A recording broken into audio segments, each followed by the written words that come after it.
Good afternoon, ladies and gentlemen. If I may introduce Evelyn Markel, my special guest, number 2.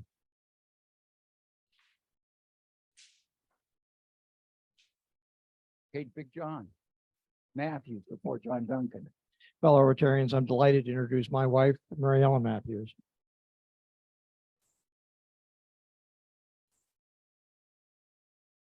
Good afternoon, President Bob, fellow Rotarians and guests. Please welcome my special guest here for his 4th meeting, my retired law partner, good friend and neighbor, Jerry Moss.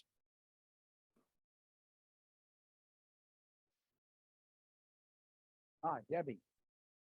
President Rob, fellow Rotarians, guests, since Tom is not doing it, I'd like to introduce the one and only Suzanne Mitchell. Or Susan, as we call her. That it? Put a fork in me, I'm done. Thank you, past President Dan, and I'll just make a quick welcome to all of our red badgers. If you'd wave a hand as I call you out, I think I have you all. Fred Eckert, who I think is not going to be one after this meeting. Tina Friend. Arlene Ince on the microphone. There she is. Julie Lowell. And Joe on our tech team. Did I miss anybody? All right. Okay, well, we'll go straight into updates and announcements then on my slides.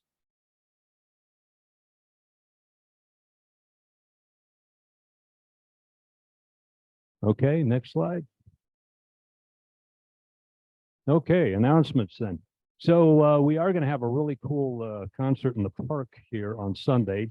And by the way, all these things up here are great things to pay attention to if you're a Red Badger. So concert in the park counts as a social event on your checkoff list. So please come to that. It's going to be right between Orange Avenue and the gazebo, and you won't miss it. Our August social on August 10th will be at Helen's house, 5:30 start time. As always, bring an appetizer to share, a beverage of your choice, a real wine glass so we don't use plastic cups. And we're trying to work with the Imperial Beach Community Center down there with food raising. Food raising, is that a word? I guess it is now. This month we're going to collect a jar of pasta sauce. If you wouldn't mind bringing that to the social, and we'll get that down to Imperial Beach.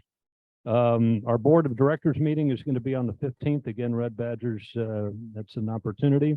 And a wine tasting committee meeting on the 22nd. Okay, quick look around what we did this past week. Next slide. We actually, I'm going to talk about Eddie Foster. We finally closed that out at $19,644. That was quite an effort. Really cool. Next slide. And we took a little field trip out to see the Warrior Foundation Freedom Station on Friday last, and that was really a great time. And just and next slide. Things you might not know. I had this handed to me by past President Luann. Thank you. And I'll try to find some more of these as we get along in the year. Next slide. And I'll just leave you with this. There are flyers on your table. This is one of the things we're supporting. And thanks very much. Next slide. Okay, I'm going to turn it over to the End Polio Now team now. Chris Keys.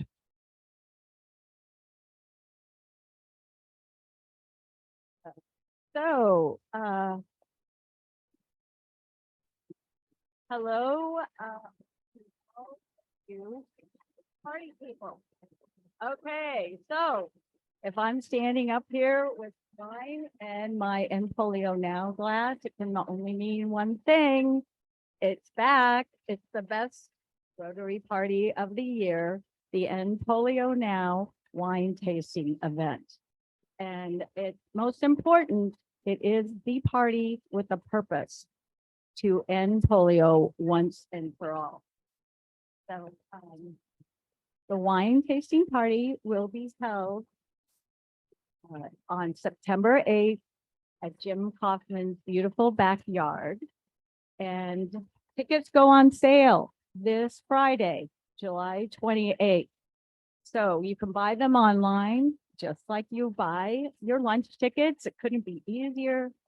And they're $125 per person. Rotarians are able to buy 2 tickets the first 2 weeks. And then the next 2 weeks, you can buy 2 more so that you're able to bring some friends and neighbors. So then, if it hasn't sold out within 4 weeks, you can buy an unlimited amount of tickets. But let's get real. This event always sells out. So don't miss out. Make sure that you get on the Rotary website on Friday and get your 2 first tickets to the wine tasting event. So now that we all know that it's the event not to be missed, the most fun Rotary party of the year, let's talk about why it's also the most important party of the year. And that is because the End Polio Now project is Rotary International's longest running service project. And I'm going to explain to you why it's important, but I really brought somebody along with me today that can do a much better job of that than I can. I'm delighted to have my friend Steve here today. And Steve describes himself as the luckiest guy in the world. And once you hear his story, at least the beginning of it, you might be wondering why he would say that. But I can say without a doubt that he is absolutely the most genuinely happiest person I've ever known. He is kind, he is thoughtful, he just lights up wherever he is. And you know, the kind of person that just lifts your spirit when you're around him? Well, that's Steve. He always is that way. So his story will not only explain why he is the luckiest guy in the world, but also why it's so important with Rotary's goal of eradicating polio. So, fellow Rotarians and guests, I'd like to introduce my dear friend, Steve Howell.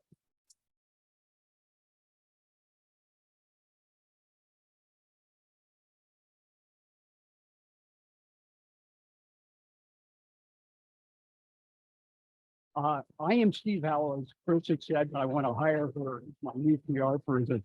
I have to tell you that this talk that I had was I started on Zoom with you all about 3 or 4 months ago, and I'm going to just go by it. I read this talk just before I came in, so I apologize if I am stymied or try and check my notes.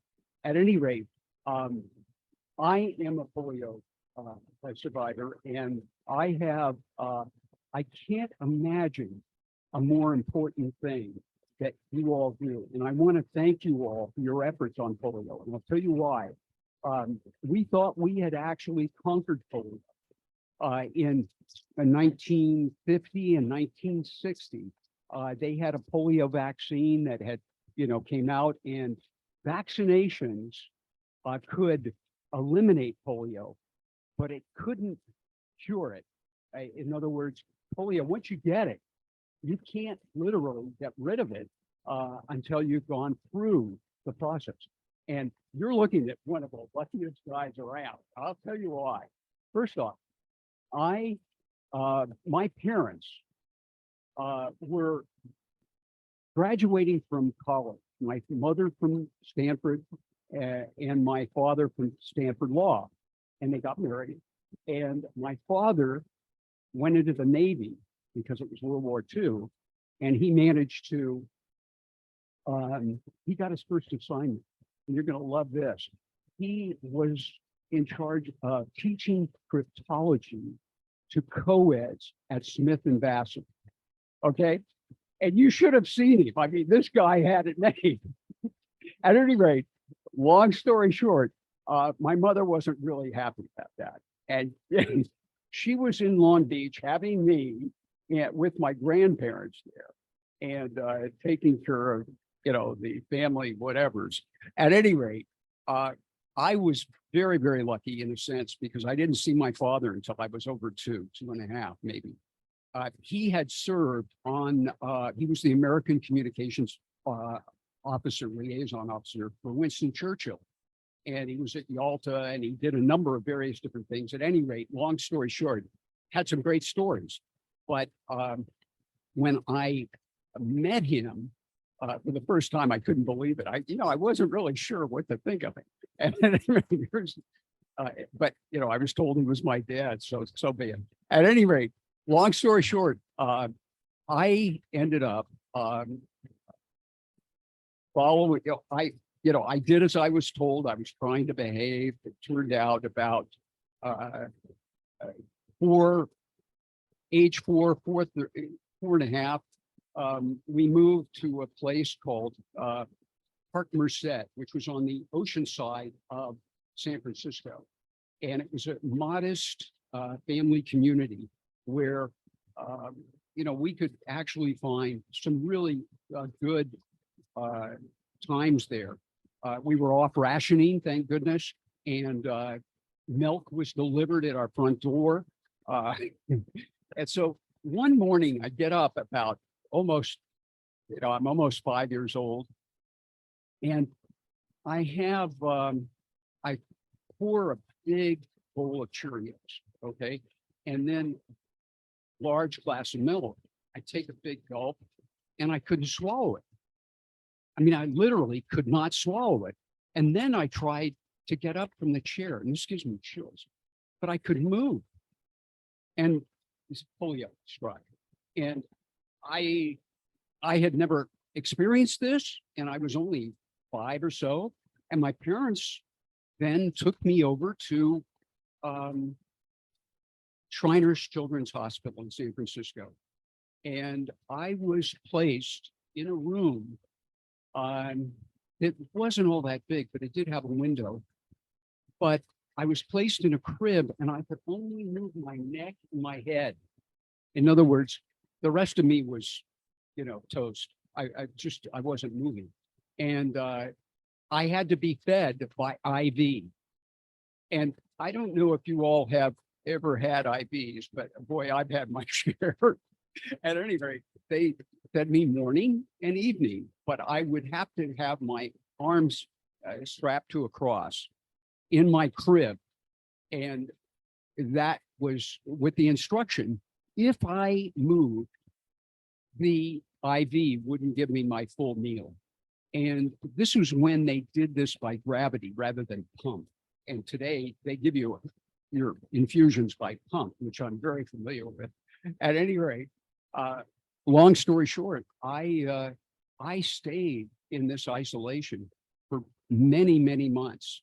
And the only people who could come in was a nurse who was supposedly taking care of me and looking after me, and the doctor, whoever that happened to be. But they would be in white gowns and headgear. Okay, you couldn't really tell much from the facial side, but keep in mind, I couldn't look up. I mean, my neck was like this, and I moved around a bit, basically by head. At any rate, long story short, I was, yeah, it's a long one. I'm afraid. I'm sorry I'm taking so much time, but I got to tell you, at 5 years old, this scares the what out of you. What's happening with me? My limbs are gone. I can't work, etc. They put me in physical therapy, and I was able to begin to walk with braces, and later without braces. But I was still being fed by IV, and IV was again, it wasn't a pleasant thought, but at least it was best we could do. My incentive. It turned out I wasn't infectious by then. And this was probably 4 months into polio, 4.5, maybe. I was told that if I went through PT and got my legs operating and could walk and actually eat on my own, I was allowed to go home. And you've never seen a more motivated individual. I wanted to get out of there so bad. At any rate, am I too long?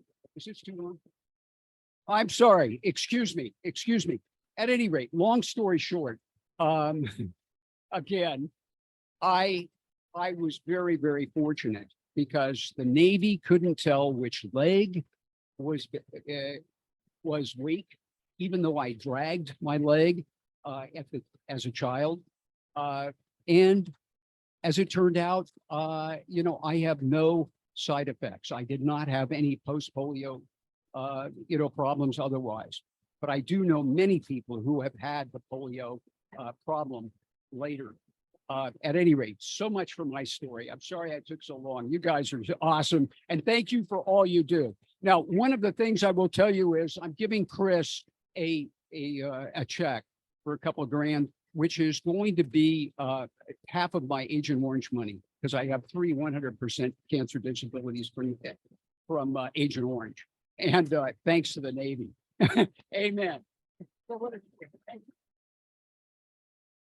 Well, I have to say that that's a powerful story, and it's not one that can be squeezed into 10 minutes. I think we need to have you come back and take the whole program on the second half. Anyway, Tom Mitchell will have. Okay, thank you, Tom. Then we're going to have Jane Simmerall and our Crown Fellows.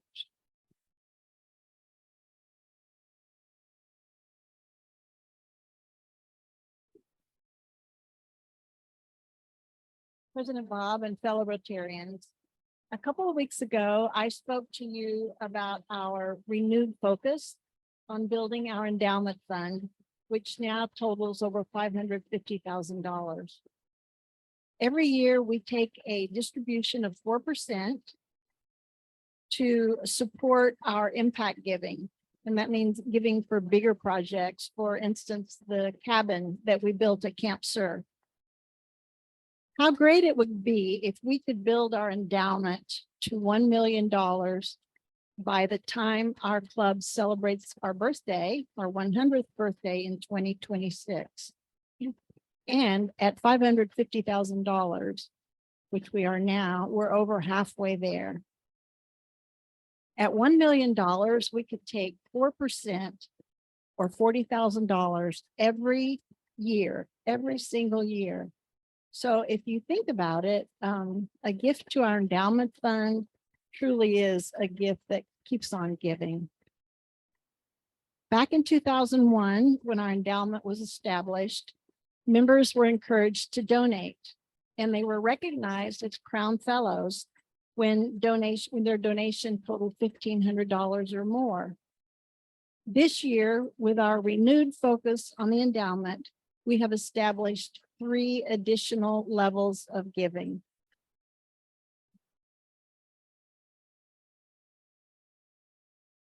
Okay, level 1, you'll see at $1,500 is the 14-karat gold pin that Greg Walker designed. Level 2 at $5,000, you receive a banner with 1 diamond.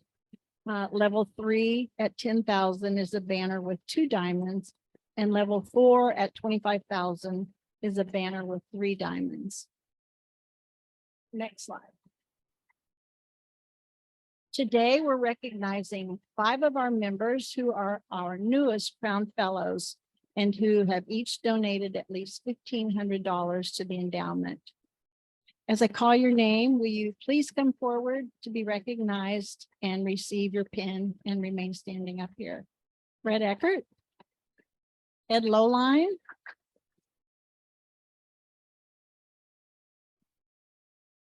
Janice Lowenberg,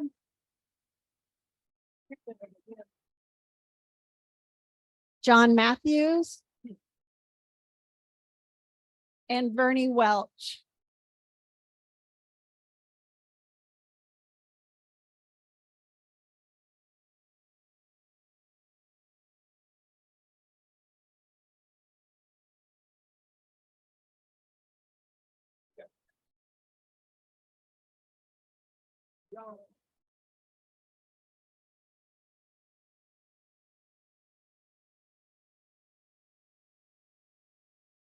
Okay, a round of applause for our newest Crown Fellows. Remain standing up here, please. Okay, next slide.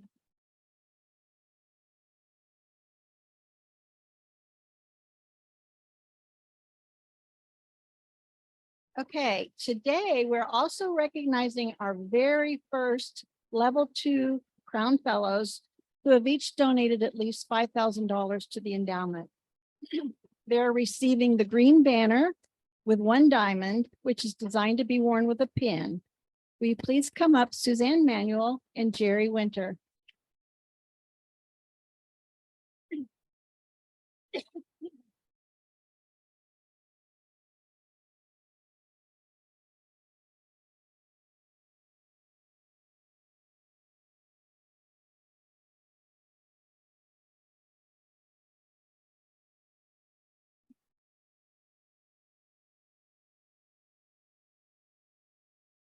Applause for our first level 1, level 2.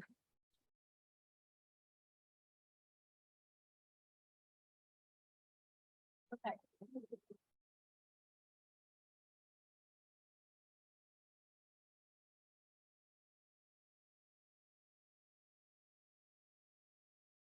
And I just want to say thank you and congratulations to all of you who are Crown Fellows.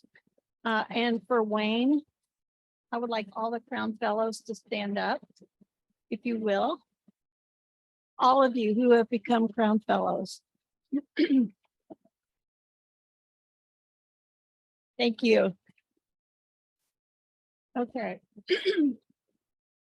I'll have to say that, use a quote that Jamie came up with. She's calling the Crown Fellows the most coveted distinction in Coronado Rotary. Thank you. Thank you, Jane. Congratulations to all the new inductees in our Crown Fellow program. And Fred Eckert is about to become our first former Red Badger, now no longer a Red Badger, with Who Am I? 2 minutes. Thank you, folks. I'm trying to not use notes. So I was born in New York, raised in New Jersey, blacksmith father, school bus driver mother. So I learned to temper steel, and I had to ride all 4 years of high school on my mom's school bus. Think about that for a second. I have an awesome sister who's a retired Army colonel. When I was 14, I started working at a potato farm across the street alongside migrant farm workers. And I was making 50 cents an hour. They treated me very kindly and looked out for me. So I'm grateful to them. And I was amazed. They were making 75 cents an hour back then. So I became an Eagle Scout. And then I went to junior college, then college. And during that time, I worked for Dun and Bradstreet. And I worked for Robert Hall Clothes. And I worked as a night manager at a motel in New Jersey. And was a lifeguard at the beach and at the pool there also for work. I went down to Pensacola, Florida in 1971, and I went through AOCS, and I was one of 12 that made it through out of an original 48 people. So the rest dropped out. We had 22 we lost in the first 2 days. So I'm grateful for that. And it was like what you saw, officer and gentleman, except there was no boxing. But the drill instructors didn't really want us there because a lot of guys were dropping out because of Vietnam War. So I made it through that. And I'm proud to say, because of my sweet love, Suzanne Manuel, I became a major donor, a Paul Harris Fellow. I've been to 3 Rotary International conventions. And 7 Rotarians at work days, and that was before I was a Rotarian. So I'm proud of that. Low tide, ride and stride. I've worked on the Rotary float. I'm proud to be a member of this wonderful group of people. Thank you.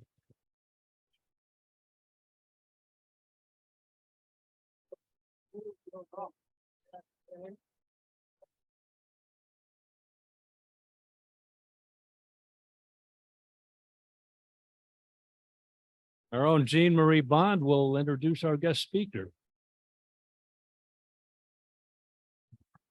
Well, you may be the luckiest man in the world, but we are the safest community in the world, and that's because of our fire, our city department. It's particular fire. Today we have Coronado Fire Captain, who's also the president of the Coronado Firefighters Association, Brandon Idhe, as our speaker. He's been a practicing paramedic of 15 years. He came to Coronado in 2012 and was promoted captain in only 5 years. He was honored by the Chamber of Commerce and the Coronado Fire Department as the firefighter leader in 2021. So I'm pleased to introduce Brandon Idhe.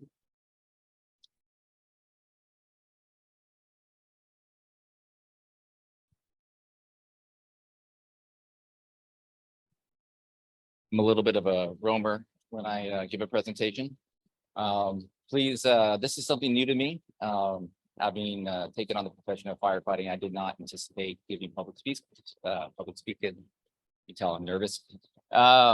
So please bear with me. I have a very full presentation, and my Rotarian Joe here is going to help me out. Every time I wave to him, he's going to change the slide as he just did. So that is our game plan right now. But first and foremost, thank you very much for having me be able to come and speak with you today. It is a tremendous honor to kind of share a little bit about our organization and what we do. So my goal is that at the end of this presentation, hopefully you know a little bit more about what we do as an organization, the impact that we have both in the department and the community at large, and more specifically, how and why we advocate for firefighter and community safety. Joe. All right, I don't have a tick or anything. All right, so our mission is to enhance the safety and well-being of our community and our professional emergency responders through education, advocacy, and community outreach. Our goal is to provide the highest level of service for our firefighters and EMS professionals, and to develop the next generation of leaders within this community. So first, I would like to kind of go over a little bit of the structure of the department, some frequently asked questions about shift schedule, and some brief overview on some call statistics. So our management team, our wonderful management team is headed up by Fire Chief Jason Summers, right there. Love to have him. He oversees 4 division chiefs. We have 3 administrative staff in our front office that help us out with admin. And then we have Captain Sean Carey, who heads up our lifeguard division. So underneath them, we have our 27 members of the CFA. So we represent 6 fire captains, 6 fire engineers, and 15 firefighter paramedics. Over on the beach lifeguard division, headed up by Captain Carey, we have 3 lifeguard sergeants and we have 3 full-time lifeguards. I think it is important to note that City Council did recently approve a 4th full-time lifeguard position, which is going to be immensely helpful and impactful to their service delivery out there. And I sincerely thank our council and our city manager for their commitment to public safety. So generally speaking, the exclusion of seasonal and temps, we have roughly about 5 lifeguards that oversee and manage the beach during the summer months. During the winter, we have essentially 2. And then our lifeguards go off duty at in the evening hours. So back over on the fire side, we essentially have 32 life safety members employed by under fire services. These are our 32 firefighters. The CFA, we represent approximately 84% of the firefighters in this community. So what does that mean? So essentially, we have 30 firefighters that work 24/7 to provide emergency services to this community. We work in 3 rotating shifts. So we have an A shift, a B shift, and a C shift. So how does that translate down to our daily service? So that means every day we have 10 firefighters on duty to provide emergency services to your needs at any given moment. The CFA, we commit to staffing 9 out of 10 of those firefighters, no matter what. And so that will actually tailor in later on in the presentation. We actually work 48-hour shifts. This is a common question I get all the time is, do you work 5s or 10s or 8s? We actually work 2 days straight. We work 2 days straight, and then we don't go home until B shift relieves us, and then C shift and so on. Okay, so how do we allocate our resources? So our division chief, he runs and manages the division chief or the battalion chief rig. We have our engine company that is staffed by 3 firefighters. We have our truck company that is staffed by 4 firefighters. And then we have our ALS ambulance that is staffed by 2 firefighters. So a little bit about how we allocate our resources. So up next, you'll see our beautiful map of Coronado. You'll see Fire Station 36 up there in the heart of the village and Fire Station 37 down in the Cays community. In looking at this map, it really kind of gives a general overview of just how far apart these communities are. The Cays community is almost like its own little microcosm community. So how do we allocate our resources? So we have our fire SUV that we allocate uptown. I really want to be a firefighter so I can drive the fire SUV. So I don't know what the fire SUV does when they get to the fire, like, yep, that's a fire. That is a fire. I guess we got to sit here and wait for the fire truck. Let's make put some water on that because this is just the SUV. So we have a very complex job of putting water on fire. Actually, the battalion chief rig is essential for command and control in any large scale incident. So our engine company is allocated uptown. We have our ALS ambulance uptown, and then we allocate our truck down to the Cays community. So calls for service. So a little brief overview into the calls that we ran. So in 2022, we had roughly over 2,700 calls for service. That was inside the city of Coronado proper and to our adjoining agencies. Just over 2,500 of them were in the city of Coronado alone. Roughly about 75% of our calls are medical in nature, and then about 23% are fire and rescue in nature. We do consider ourselves an all hazard department, which means no matter what you call 911 for, we will show up and provide service. We also consider ourselves a full service department. So our 80 public welfare calls are typically things like lift assist, somebody's down on the ground, you need help up, you call us, we'll come out and we'll help you out. It even includes calling in the fire station and you hear a little beeping noise going on in your house, you don't know what it is, but you're fairly confident there's not a fire. We'll come over here, we'll troubleshoot your smoke detector and we'll get you back up and running. So a little bit of comparison from the prior year. So the call statistics compared over to 2021. You can see total calls for service in 2021 was just over 2,500. This actually marks just over a 7% increase from that prior year. In Coronado, our calls for service went up just over 11%, and the medical aids in particular went up by about 14%. So just a little bit of a comparison from prior years. So the stats that I have from as far back as I have is 2005, our total calls for service were just over 1,400, which actually indicates an increase of 87% over that life term. Our firefighters that respond to emergency calls 24/7 has essentially remained the same since that same time period. All right, so if responding to calls is our #1 priority, then maintaining our ability to is our #2 priority. So the question I get all the time is, what do we do all day? Yeah, meetings in the morning.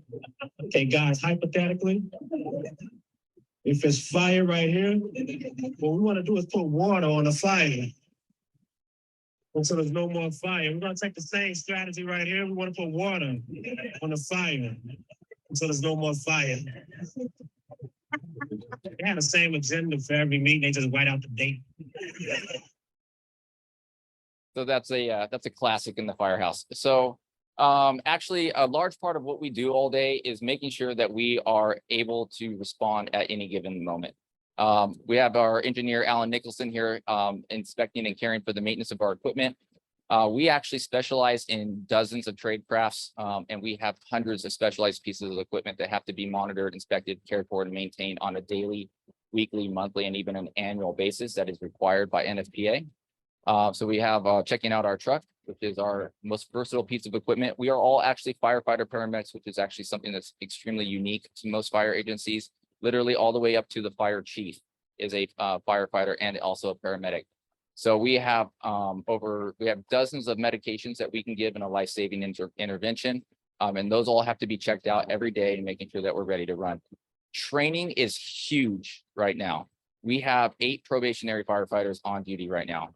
8 out of the 15. So about 4 to 6 hours of my day is training, making sure that these young men are ready to run, ready to go, ready to respond. And not only that, so that they're going to be safe, right? Because my #1 job is making sure that they go home to their families.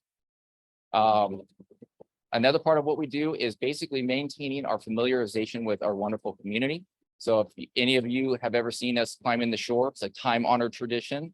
It's not only our physical fitness abilities, but it's also making sure that we're familiar with our unique structures in our district. The high rise, our 10 high rises being actually the second highest concentration of high rise structures outside of downtown San Diego. So making sure our new folk are very familiar with those structures, and also making sure that we can climb to the 16th floor, because inevitably that's where the fire is going to be, with all of our gear laid stacked on us. So outside of responding to calls and making sure that we are maintaining a highly efficient and effective professional organization, we are also essential in supporting the initiatives and executing the mission of the fire department. And that really all starts with culture. We are essential in the establishment of culture in our organization. We specifically seek out individuals who foster and share our sense of community and share our ideals and values of duty, honor, respect, and family.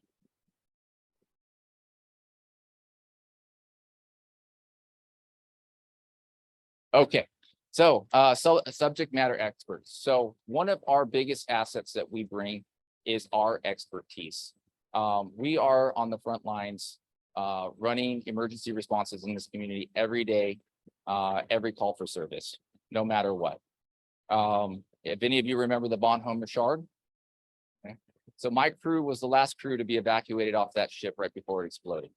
I was standing right at the base of the gangway. We got evacuated off the pier, and I actually took this photo right after we all evacuated off of that pier. So we're out there and we are directly involved in what's going on. Sorry, I'm reading my notes. Okay. So more than that, we specialize in countless disciplines, and we are essential to the development of standards and practices that ensure a highly effective and professional workforce. And these are the three pillars of the public safety in this community. And as you can see, we are all in alignment, and our service is most effective in this manner. So if community is what the department is all about, then community is what the Firefighter Association is all about. We do a tremendous amount of goodwill and customer service and community outreach in the community. Thank you all of you who came out to support our spaghetti dinner. It was a huge success. All the proceeds go to the Burn Institute. We do our annual firefighter demolition derby. We also support firefighter aid with our 9/11 Sarah Climb, which promotes the safety and well-being of firefighters locally here in our county. National Fallen Firefighters Foundation, which supports firefighters nationally. And then one of my objectives after becoming the president was to enhance our to get back out there in the community, and I knew that we could do more. So here we have the American Initiative that helps support our slick boat operators. Lieutenant Frank Green, Blood Drives, who recently sponsored a Coronado Little League team, which I was super excited about. Coronado Schools and Focus are our most recent charity groups, supporting them with our annual firehouse, or not our annual, but our firehouse dinner, which is in collaboration with the fire department, which is a wonderful opportunity. And I hope that you all bid high for that. And then most recently coming out with your organization, helping out with the low tide ride and stride. Thank you very much for that opportunity to come out. Motors for Minds, pickleball. Everybody loves pickleball. So do we. We always do work with the MDA. We are participants of and members of the Chamber of Commerce. And then most recently, which I thought I was super excited about, was the Vietnam Unit Memorial Monument Foundation, being able to go out there and pay our respects. So I thought that was super cool, and I appreciate that invitation. So that's a little bit of what we do in the community. So what do all cops and firefighters have in common? They all want to be firefighters. So this is Jason. This is Sam Sellers over here. He is a wonderful police officer. And I just couldn't help but snap this picture of him operating our little baby fire hose. So social media is another opportunity and venue that we have to reach out to our community. So we share public safety messaging on our social media. We love to share community relations stories, if you know Robin's Rum Cakes. And then one of the biggest things that we started doing was we started showcasing our firefighters. So if you've ever gone to our social media accounts, you'll see little exposés of our firefighters. because we want you to know who we are. We know you intimately. We see you in the stores. We talk to you regularly. And if you've ever had the unfortunate occurrence of calling 911, but we want you to know who we are because we are embedded in this community and we are invested in it with you. So public safety advocates. So we advocate for the safety of our community and we also advocate for the safety of our firefighters. Through our affiliates with the CPF and IAFF, the CPF representing the California Professional Firefighters, representing over 35,000 members in the state of California, and the IAFF, or the International Association of Firefighters, who also represent over 330,000 firefighters in the US and Canada. So combined with our affiliates, we are able to provide national resources to our firefighters in our communities. This is either through research in the area of cancer. This could be in services such as behavioral health. We have the ability to lobby for grants to help bring financial resources to our community, to help fund public safety measures. And then most recently, I actually submitted for what we call a GIS survey, which is a comprehensive overview analysis of our public safety system, which will give us an in-depth look into our data and statistics that I'm hoping that will be very helpful to us moving forward. So we also support legislation. So the most recent being AB 40, Assembly Bill 40. This is supported through our affiliates through the CPF, and this actually seeks to set a standard ambulance offload time at our hospitals. So that way we can get our ambulances back to our communities faster in order to protect and save lives. So the last part of my presentation, I really want to talk about firefighter safety and wellness because these are some of the issues that have been, our profession has been recently challenged with on a national level in our recent day and age. So we all know firefighting is a dangerous profession. In 2001, NIOSH essentially came out and said that firefighting is one of the most dangerous professions in the country, having the highest injury rates amongst work groups. That's a well-known fact, but there's been an increasing amount of research over the last 15 years that is also showing us the impacts that this has on our firefighters on a psychological and a metabolic level. The first one is hypervigilance. So all of my service members and public safety police officers will know this very well. The hypervigilance is that fight or flight, right? That dump of adrenaline and cortisol levels whenever we get excited. So not only do we get that when the tones go off, but increasing research is showing that our levels of adrenaline and cortisol are actually spiking hours before we even walk into the fire station. And it's just that constant hypervigilance that we're not able to let go of. And we maintain those levels for 48 hours, and then we come home and then there's the crash. So there are two types of firefighters. There's the crash immediate and the crash later. My wife knows I'm the crash later. So she pretty much anticipates me coming home, and then around 5 o'clock, I dump. So unfortunately, sometimes that dump puts us below the normal threshold and we get a little moody, as my wife will tell you. So hypervigilance is one of these growing researches that's been very interesting. There's also been another, a lot of research in sleep and shift work. CDC, in coordination with NIOSH, did this whole 11-year study, and they showed that with just 4 hours of sleep loss, your NK cells, or your natural killer cells, which is your first line of defense against cancer, decreased by almost 30%. And then participants in that same study were 1.6 times more likely to die from cancer. So the culmination, and I'm going to skim through a lot of this, but the culmination of all these factors is telling us essentially are all pointed to one thing, and that our firefighters have an increased risk of cardiovascular disease, metabolic disorders, mood and stress disorders, substance abuse, and sleep disorders. And so this is something that we're tackling on a national level. So recruitment and retention. So when we talk about firefighter safety, we actually have to talk about recruitment and retention.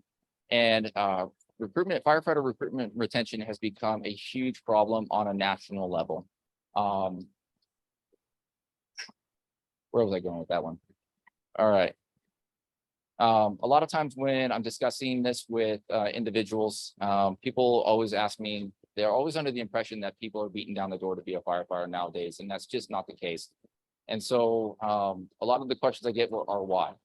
And while developing this presentation, I was reaching out to a lot of professionals in the field, specifically talking to the former fire chief of Oakland Fire. And there are several factors that continue to come up and are pretty much generally agreed upon. And that is the fact that the service demand on our firefighters is increasing every year. We are continually being asked to do more with less, and the stresses are essentially compounding. The work that we do has become highly specialized and is becoming increasingly comprehensive. And then we now add in COVID. And we put these individuals through a 3-year pandemic, and then coupled with what we know now about behavioral health, what we know now about cancer, and the disruptions that it has on your home and health and your family life. And the picture kind of starts to become clear. So I did some research into the overall statistics, and in 2022, this was actually kind of devastating for our department. And 2022 was a hard year for us. We had 4 firefighter paramedics resign in that year, and we all know about the Great Resignation. But that actually constituted 26% of the firefighter paramedics that workforce in that classification. So if we look at our staffing algorithm here, we lost 4 to resignations. We had 1 gentleman that was out on a long-term injury due to PTSD. And then we, at multiple times throughout 2022, we had lost up to 4 additional, either due to family medical leave, COVID exposures, promotions, and so on and so forth. So at several points during that year, we are actually down to about 40% of our firefighter paramedics. Now, mind you, 5 firefighter paramedics are on duty every day, and they don't go home until somebody relieves them. So there was 1 guy that was essentially available to relieve 5. So what that meant was that our firefighters routinely were maintaining service to this community for up to 144 hours at a time. And that was throughout all of 2022. There were several instances where individuals were maintaining this state of hypervigilance and awareness and duty for up to 240 hours. That's 10 days straight. So when we talk about hypervigilance, we talk about sleep and shift work, you can imagine the mental and physical toll that this had on our individuals. But this was their commitment to you and this community. And I could not be more proud to represent this group of individuals. So looking at our retention, now barring as of, I would say, May, not as of exactly recently, but over the last 6 years, we've hired 26 firefighter paramedics, and we've actually retained 16 of them.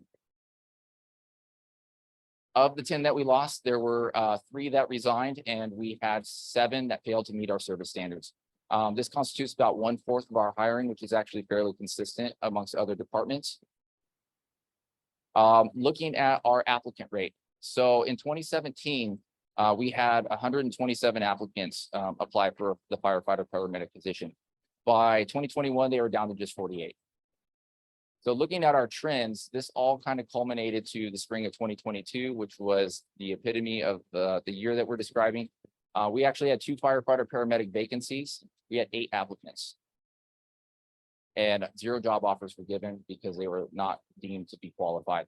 Now, mind you, this is happening all over the nation, not just here. To give you some context, in 2012, this was my hiring group. There was 1 firefighter paramedic vacancy. There were 400 applicants, and 1 job offer was given. Right? So is COVID to blame? I hear this a lot. So COVID was to blame, fire academies were down, schools were not in session. And my resources over at Southwestern College, which runs a paramedic program. Mind you, paramedic certification is a 1-year process, and it is required for our firefighters to be employed here. If you notice that they had only 19 applicants to their paramedic class in 2018, and it actually trended upward to and through COVID. So the interpretation is that we have been seeing a steady decline in the interest in this profession for over 10 years now. So behavioral health. So behavioral health and cancer are the last 2 things that I really want to talk about, because talking about them is the first step into recognizing some of the challenges and the first step in affecting change. So 91% of firefighters will experience high levels of trauma throughout their career. 1/3 of them will experience 3 or more lifetime traumatic events. I can tell you personally, I'm in the 30%. 22% of firefighters will suffer PTSD at some point during their career, and that is actually 3 times the general population. So this is a huge concern for us. Unfortunately, suicide is now the more likely cause for a firefighter to die than an in line of duty death. And it's reported from the National Fallen Firefighters Foundation that actually this number comes from the estimate that only 40% of these are actually ever reported due to embarrassment through social factors. Here locally, this is Ryan Mitchell. He took his own life in 2017. Dale Mosby took his life in 2020. Paul Pereira, 2021, and Chet Bartel in 2022. These are all firefighters here locally in San Diego County. So what are we doing about it? So the IAFF has made behavioral health a national priority. They have done tremendous efforts in the area of education, research, and providing services to our members. But it also comes back here locally. So through our efforts with the CPF, we were able to pass Senate Bill 542, which actually made PTSD a presumptive injury for firefighters, meaning that we can maintain their health and well-being during their service tenure and well beyond that. Locally, the Counseling Team International. So the fire department brought us the Counseling Team International about 4 to 5 years ago, and I can tell you it has been a tremendous resource. They specialize in first responder behavioral health, which is uniquely tailored to the challenges of firefighters, and they also provide this service to our spouses and our immediate family. The CFA, last year, we actually organized a couples workshop that was specifically tailored and designed to improving the relationships between our firefighters and their spouses, because you can imagine the time away from home. And then the third part is with our collaboration with the city of Coronado. So in 2023, we were able to successfully broker a contract, which included a behavioral health article, which just showed the city's commitment to guaranteeing services to our firefighters. And again, I am immensely grateful and appreciative to our civic leaders and our city manager for that. So last thing I'd like to talk about is cancer. So cancer has been an ongoing thing and a well-known fact amongst firefighters. But unfortunately, cancer is now the #1 cause of line of duty deaths in our firefighters, increasing from 67% in 2002 to 75% in 2022. And the issue is only compounding. According to the International Agency of Research on Cancer, this is a subsidiary of the World Health Organization. This year, they just classified the profession of firefighting as a Group 1 carcinogen, which means that just being a firefighter grants you the highest exposure to carcinogens, which are known cancer-causing agents. You can see here on the stats on the left-hand side, this is our percentage increase over the general population of developing these types of cancers. And then specifically mesothelioma and testicular cancer, we are over twice as likely to develop in the general population. So with all that, what's going on? Well, there's been growing research into PFAS. The IAFF has been really heading up this research. PFAS is a natural occurring element, but it's also highly manufactured and is known that to be put into our turnout gear or our firefighting ensemble gear, which we wear every day.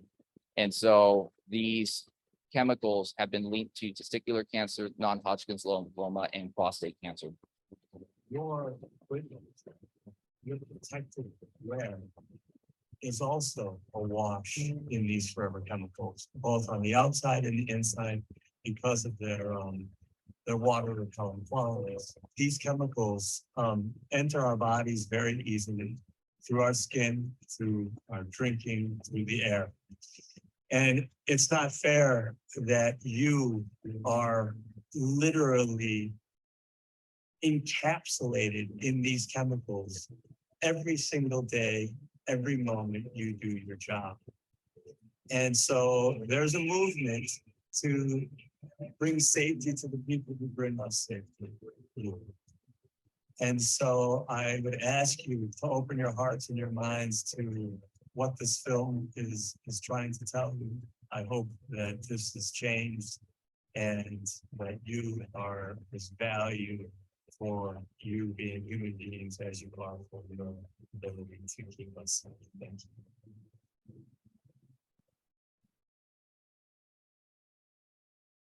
So there is a documentary coming out.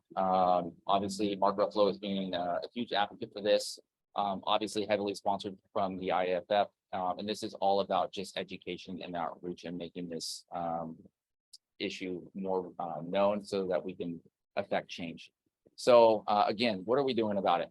So cancer prevention, it all starts here locally. And through Firefighter Aid, which is a organization here locally that we support, we have the cancer awareness prevention program. And essentially it all starts with culture. We know that we have a known exposure from the actual act of firefighting. We know that we have exposures to diesel exhaust. And so we're taking a proactive measure to make sure that we're minimizing our risk and our exposure. That means making sure that we're properly cleaning our turnouts. We have had a wonderful commitment from our new fire chief, Jason Summers, and his pledge to make this a priority with our firefighters and committing to getting us PFAS-free protective equipment.